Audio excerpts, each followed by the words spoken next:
এই দুর্গাপূজার সময় কিন্তু বাচ্চারা অনেক রোগের সম্মুখীন হয়, যেমন ডেঙ্গু, ম্যালেরিয়া, আর একটা যেটা হয় hand, foot and mouth disease. সামান্য জ্বর, সর্দি, কাশি হলে বাচ্চারা যদি এতটা কষ্ট পায় তাহলে এইগুলো হলে কি হবে। তাই আমাদের টুইঙ্কেলকে যাতে এইসব রোগ থেকে রক্ষা করতে পারি, সারাদিন ওর জন্য কি করে থাকি সেটাই আজকে ছোট্ট ভিডিওর মাধ্যমে শেয়ার করছি। গুড মর্নিং, এখন প্রায় সকাল 7:30, আর আমাদের ঘরের সামনেই বেশ ভালো রোদ আসে। ওখানটায় পরিষ্কার করে মুছে দিয়ে টুইঙ্কেলকে একটু রোদে বসিয়ে দিয়েছি, সাথে টোটনকেও রেখেছি, যাতে ও বাইরে থেকে কিছু তুলে না খায় আর মাটিতে নেমে না যায়, কোনো মশা বা কিছু কামড়ে না দেয়। টুইঙ্কেলের যে কোনো রোগ থেকে বাঁচাতে সবার আগে আমার যেটা মনে হয় ওকে পরিষ্কার পরিচ্ছন্ন রাখা। তোমরা যারা আমার এই 1 বছর ধরে ভিডিও দেখছো তোমরা তো জানোই ঘর বাড়ি সবসময় পরিষ্কার রাখি, জামা কাপড় যেগুলো ইউজ করে সেগুলোও পরিষ্কার রাখি, তার সাথে মশা থেকে বাঁচতে সবসময় ঘরে অল আউট জ্বালিয়ে রাখি, আর চেষ্টা করি ঘর বাড়ি সবসময় ফাঁকা রাখার, যাতে কোথাও কোনো পোকা পাকড়ে বাস না হয়। আর রান্নাঘরে কি হয়, মাকড়সার বাসটা খুব হয়, সেই জন্য আমি চেষ্টা করি ঝাড়ার। আমার ঘরে আরশোলা, ইঁদুর এইগুলো আমি দেখতে পাই না, কিন্তু মাকড়সাটা খুব হয়, কেন জানি না। তো তার জন্য আমি যেই লাল একটা টিউব হিট পাওয়া যায় সেটা আমি রান্নাঘরে 15 দিন অন্তর ইউজ করি। আর ফ্রিজটাকে সবসময় ফাঁকা পরিষ্কার রাখার খুব চেষ্টা করি, কারণ ফ্রিজে ওর খাবার জিনিসগুলো যেহেতু থাকে, কোনো বানানো খাবার রাখি না, কিন্তু এই টাটকা শাকসবজিগুলো যেহেতু রাখি সেই জন্য আমি ফ্রিজটাকেও পরিষ্কার রাখার চেষ্টা করি। একা হাতে সংসারের সব কাজ করে, বাচ্চার কাজ করে অনেক সময় হয়তো নোংরা হয়ে যায়, কিন্তু চেষ্টা করি কখন শনিবার রবিবার আসবে সেদিনকে টুইঙ্কেলকে টোটনের কাছে ধরিয়ে দিয়ে আমি ঘরের কাজ করবো। ছোটো থেকেই টুইঙ্কেলের জামা কাপড় আমি ডেটল ইউজ করেছি, কিন্তু কোনোদিন ওর স্নানের জলে ডেটল, স্যাভলন কিছু ইউজ করিনি। ছোটোবেলায় ওর জলের মধ্যে ফুল, দূর্বা, তুলসী পাতা এইগুলো দিতাম, এইগুলো কিন্তু স্কিনকে ভালো রাখে। আর এখন ওর জলের মধ্যে আমি কি করছি, নিম পাতা ফুটিয়ে স্নান করাচ্ছি। ছোটোবেলায় আমি যখন ঘা হতো, আমার এটা ভালো মতন মনে আছে, আমার মা সবার আগে নিম পাতা এরকম ফুটিয়ে সেই জলে আমাকে স্নান করিয়ে দিত। বেবিদের স্কিন এমনি খুব সেন্সিটিভ হয়, তাই অন্য কিছু ইউজ করে। আর টুইঙ্কেলের স্কিন কিন্তু খুব খারাপ, একটা মশা কামড়ালেও ওর গায়ে কালো দাগ হয়ে যায়, তো সেই জন্য অন্য কিছু ইউজ করিয়ে আমি ওর স্কিনটাকে আরও খারাপ করতে চাই না।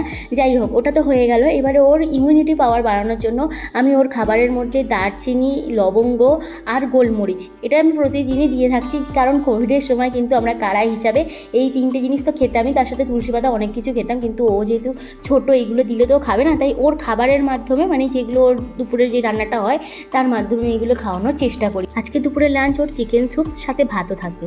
বর্ষাকালে বৃষ্টি হওয়ার পরে চারিদিকে জল জমে যেই পোকা মাকড় মশার উৎপাত হয়, আর এই কারণে বাচ্চারা কিন্তু অনেক রোগের সম্মুখীন হয়। সেই জন্যই চেষ্টা করি সব সময় নিজের ঘর বাড়ি এমনকি ওকে পরিষ্কার পরিচ্ছন্ন রাখা, নিজের হাতে যেটুকু ক্ষমতা আছে সেটুকু দিয়ে ওকে রক্ষা করার চেষ্টা করি। আমরা যখন স্কুলে পড়তাম আর ক্লাসে বসে কাশলেই টিচাররা বলতো, যাও নিচ থেকে গিয়ে একটা লবঙ্গ গালে দিয়ে আসো, তাহলে দেখবে কাশিটা কমে যাবে।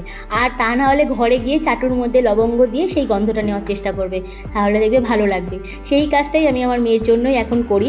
লবঙ্গ তো যেহেতু চাটুর মধ্যে দিলে, চাটুতে হাত দিয়ে দিলে কোনো ক্ষতি হয়ে যেতে পারে, তাই ঘরে যেই ধুনোটা দিই তার মধ্যেই আমি এই লবঙ্গগুলো দিয়ে দিই। যদি তোমাদের বাড়িতে ছোবড়া থাকে, তোমরা ছোবড়ার ধুনো দিয়ে থাকো, তার মধ্যেও দিতে পারো। এইগুলো তো আর খুব একটা ক্ষতি করে না, আর বেশিক্ষণের জন্য ওর সামনে আমি রাখবোও না, আর ওর কাছেই আছি যাতে ও এর মধ্যে হাত না দিয়ে দেয়। ওই ধুনোর ধোঁয়া, ধূপের ধোঁয়া এগুলো ধরার চেষ্টা করে, সেই জন্য কাছে আসারও চেষ্টা করে। ওর সামনে থেকে সরিয়ে ওটা সাইডে আমি রেখে দিয়েছি, এবার ওকে স্নান করাবো। এই ছোটোখাটো টিপসগুলো যদি আমরা মেনে চলি তাহলে কিন্তু অনেক রোগ প্রতিরোধ থেকে রক্ষা পাওয়া যায়। আমি তো টুইঙ্কেলের এখনও পর্যন্ত ঠাকুরের দয়ায় সেরকম কোনো বড় রোগের আমাকে পড়তে হয়নি। হ্যাঁ, অনেক সময় সিজন চেঞ্জের জন্য ঠান্ডা গরম লেগে যায়, কিন্তু এই প্রথম দেখলাম যে ওর ঠান্ডা লেগে গেছে, কারণ আমাদের ঘরে তো কুলার ওর জন্যই নিয়েছি, আর যাদের বাড়িতে যায় তাদের বাড়িতে যেহেতু খুব একটা এসির হাওয়া ও খেয়ে আসে, সেই জন্যই মনে হয় এরকমভাবে ঠান্ডা লেগে গেছে। তো যাই হোক, যেটা হয়ে গেছে সেটা তো আমি আর কিছু করতে পারবো না, কিন্তু দ্বিতীয়বার যাতে টুইঙ্কেলের সাথে এরকম কিছু না হয় অবশ্যই খেয়াল রাখবো, কারণ এর আগে ছোট্টবেলায় অনেক ঠান্ডা আমি ওকে রেখেছি, এক ফোঁটা ওকে ঠান্ডা লাগতে দিই। এখন যে চিকেন স্যুপটা ওকে দিচ্ছি সেটা আমি কিন্তু ওর 3টের সময় দিচ্ছি, কারণ 1টার মধ্যেও ভাতটা খেয়ে ঘুমিয়ে পড়েছিল, আর এই সময় একটু খিদে পেয়েছে বলে আমি চিকেন স্যুপটা খাইয়ে দিচ্ছি, কারণ এরপর দিলে হয়তো ও আর হজম করতে পারবে না।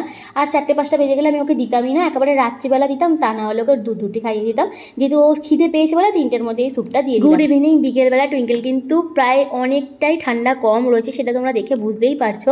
বাচ্চা সুস্থ সবল থাকলেই মায়েদের এর থেকে বেশি আনন্দের আর কিছু হয় না। একটু ঠান্ডা লাগাতেই বুকের ভেতরে একটা ভয় এসে গেছিলো, তাই নিজের সন্তানকে সুস্থ রাখতে তো সারাদিন অনেক কিছু চেষ্টা করেছি। অনেক সন্তানের মায়েরা আমার ভিডিও দেখে, তার জন্যই তোমাদেরকেও শেয়ার করলাম।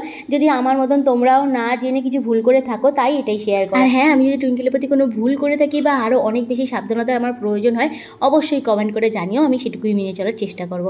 আজ তবে আসি, টাটা গো। এটা আমার জীবন, আমার মা, আমার সোনা।